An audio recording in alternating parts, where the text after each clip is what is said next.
Now to the court battle that's put the governor on the hot seat over immigration laws and ICE. A whistleblower suing the governor for his alleged actions in connection to a subpoena from ICE for state records. Fox 31's Gabrielle Franklin taking a deeper dive into the new ruling in the case.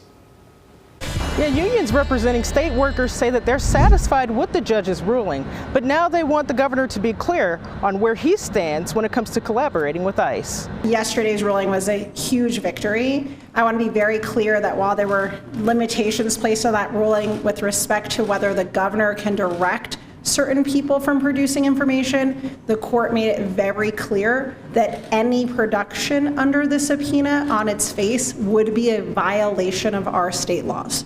So any person who is asked to produce now has an order from this court to say absolutely not. Unions and the whistleblower who brought the lawsuit against the governor, Scott Moss of the Department of Labor and Employment, say the judge's ruling is a victory. The lawsuit alleged Governor Jared Polis instructed Moss to share personal identifying information. ICE says they were requesting the information to make sure unaccompanied children were being properly cared for. The state revealed that it had no evidence of any harm to children.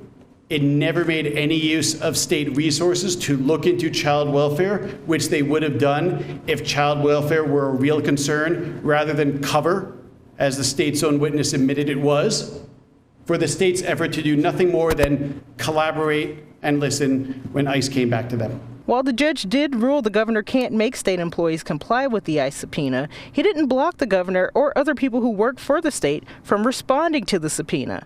As a result, state workers are now urging the governor to make his stance clear. Meanwhile, they've set up a website for other state employees to speak up if they've experienced any comparable request. We don't know of any ICE subpoenas at this time, things that are pending. I don't think that it is surprising anyone that there is general data gathering that's happening that may end up in the hands of ICE.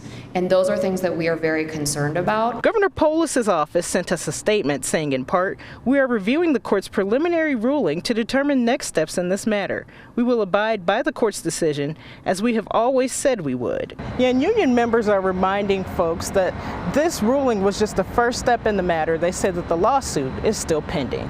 Reporting outside the state capitol, Gabrielle Franklin, Fox 31.